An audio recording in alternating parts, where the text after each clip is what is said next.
Your December efforts will decide your January results. इस video के अंदर बात करने वाले दिसंबर के बारे में। भाई दिसंबर तुम्हारा रिजल्ट चेंज कर देगा। क्या क्या चीज़ें करनी चाहिए, कैसे करनी चाहिए, क्या नहीं करनी चाहिए, सब बताने वाला हूँ। इसको ध्यान से फॉलो करना, तुम्हारा रिजल्ट इजीली पास हो जाएगा। लाइक टारगेट रखते हैं 501 लाइक्स का, और चैनल को सब्सक्राइब कर देना और भी ऐसी वीडियोस के लिए। तो स्टार्ट करते हैं। सबसे पहले मान के चलते हैं अपन लोग 6 सब्जेक्ट्स। अब तुम जितने भी सब्जेक्ट्स हो उससे अकॉर्डिंग डिवाइड कर लेना। मैं 6 सब्जेक्ट्स अज्यूम करके चल रहा हूँ, ठीक है ना। अब तुम्हारे पास है 30 दिन। अब तुम्हारे को क्या करना है, स्टार्टिंग से ध्यान से सुनना।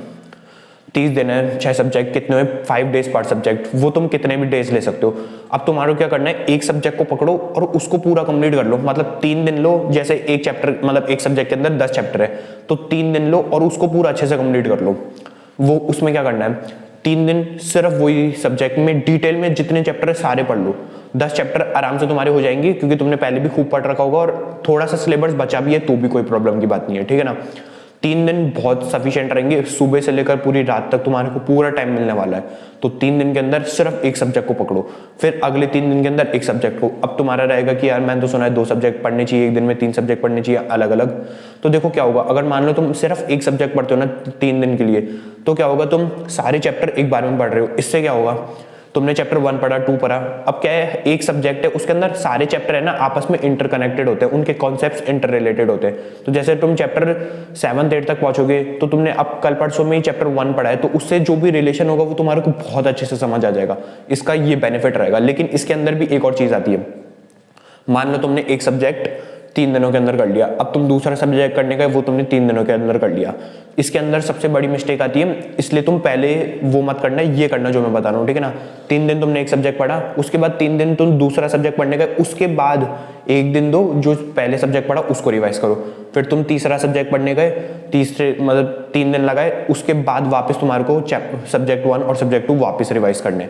ऐसे तुम करोगे ना, बहुत ही ज्यादा, मतलब लिटरली बता रहा हूँ, तुम्हारे को एक बहुत ही ज्यादा बढ़िया चीज इफेक्ट तुम्हारे को दिखेगा, कंपाउंडिंग इफेक्ट। बाद में तुम्हारे को सब चीजें याद रहेगी। ये होता है ना कि अपन पढ़ तो पूरा लेते हैं लेकिन भूल जाते हैं, ये तुम्हारे साथ फिर नहीं होगा, ठीक है ना। तो उसके बाद बात करता हूँ मैं तुम्हारे पास दूसरी स्ट्रेटेजी के बारे में, मतलब एक और टिप के बारे में। बेसिकली तुम्हारे को सिंपली क्या करना है, देखो तुम प्रैक्टिकल सब्जेक्ट्स के बारे में बता रहा हूँ। प्रैक्टिकल सब्जेक्ट में हो सकता है तुम्हारी बहुत ज्यादा मिस्टेक्स होती होंगी कहीं ना कहीं पर। अब उसमें बताऊँ क्या होता है, तुम वो मिस्टेक्स को है ना कहीं लिख लो साइड के अंदर। अब तुम उसे लिखोगे नहीं ना, तो बताऊँ क्या होगा, जैसे मान लो तुमने कोई भी बड़ा सारा क्वेश्चन करा, अब एक तुमने कोई मिस्टेक करी, उस टाइम तुम क्या करते हो, उसे याद कर लेते हो कि यार चल ठीक है ऐसे से होता है, ठीक है। अब तुमने उसे लिखा नहीं, अब बाद में जब एग्जाम में तुम जाओगे तो उसी क्वेश्चन के अंदर वो अमाउंट चेंज कर देंगे और 1 2 एडजस्टमेंट नहीं ऐड कर देंगे, तो तुम वो कैलकुलेशन मिस्टेक कर सकते हो, बहुत ज्यादा चांसेस है। इसलिए जो भी तुम मिस्टेक कर रहे हो ना उसको पहले साइड में लिख लो और उसको फ्रीक्वेंटली देखते रहो कि यार मैंने ये मिस्टेक करी थी, ताकि तुम बिल्कुल भी बाद में एग्जाम में गलती ना करो। बहुत ज्यादा इंपॉर्टेंट चीज है, इसको ध्यान से फोकस करके फॉलो भी करना, ठीक है ना। उसके बाद मैं बताता हूँ तुम्हारे को मॉक टेस्ट वगैरह।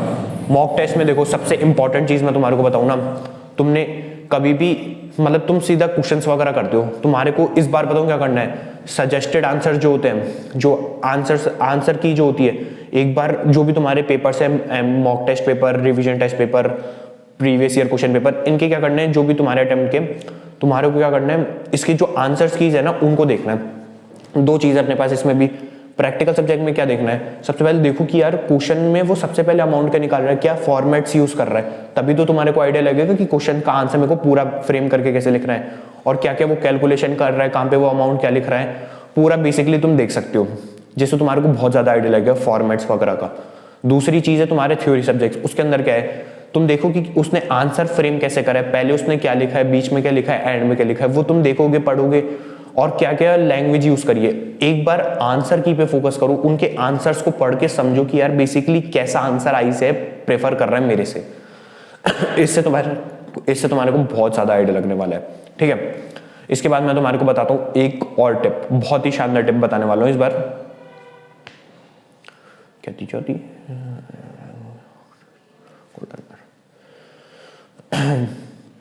अब तुम्हारे को क्या करना है, सबसे बेस्ट चीज बता रहा हूं, ठीक है ना। जो भी तुम्हारे फॉर्मूलेज वगैरह है ना, एक जगह पे लेके फॉर्मूला शीट टाइप कुछ बना लो और उनको डेली सुबह एक बार देख लो, बस आंखों के सामने से एक बार रीड मार लो सारे फॉर्मूले टिल एग्जाम तक, कुछ भी नहीं भूलने वाले, एक बार ये जरूर करना है।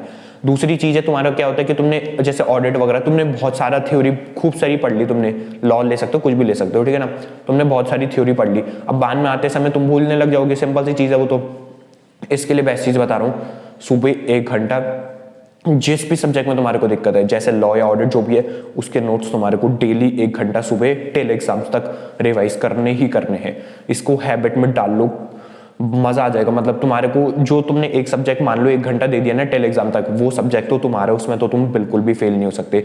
जो तुम्हारे को सब्जेक्ट से डर लग रहा है वो भी सब्जेक्ट तुम उसमें ले सकते हो, बहुत सही रहेगा। ठीक है, अब देखो एक चीज करते हैं, बहुत इंपॉर्टेंट चीज।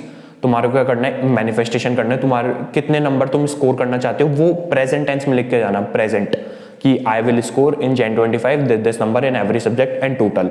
इससे क्या होगा भाई, ये बेसिकली मैं बताऊँ नहीं, बहुत ही लॉजिकल होता है। इसके अंदर क्या अपन बार बार अपने माइंड को बोलते हैं ना, तो ये सबकॉन्शियस माइंड में जाता है और वही अपने थॉट्स अपने फिर अपने उस हिसाब से आते हैं और वही अपने एक्शंस कंट्रोल करता है। इसका मैं कभी तुम्हारे को डिटेल में एक अलग वीडियो में बताऊंगा, लेकिन ये रियल है बिल्कुल, ठीक है ना। तो तुम कमेंट में जरूर लिख के जा रहे हो, बाकी तुम्हारी मर्जी। अगर तुम कमेंट नहीं करना चाह रहे तुम इंस्टाग्राम रील्स पे जाके चला सकते हो, और तुम्हारे को कोई भी डाउट वगैरह हो तो तुम इंस्टाग्राम पे मैसेज कर सकते हो और टेलीग्राम ग्रुप ज्वाइन कर सकते हो। सब मैं तुम्हारे को डिस्क्रिप्शन में दे रहा हूँ, और एक और चीज़ का लिंक मैं तुम्हारे को डिस्क्रिप्शन में दे रहा हूँ, उसको भी जाके एक बार जरूर देखना, बहुत ही बढ़िया चीज़ है।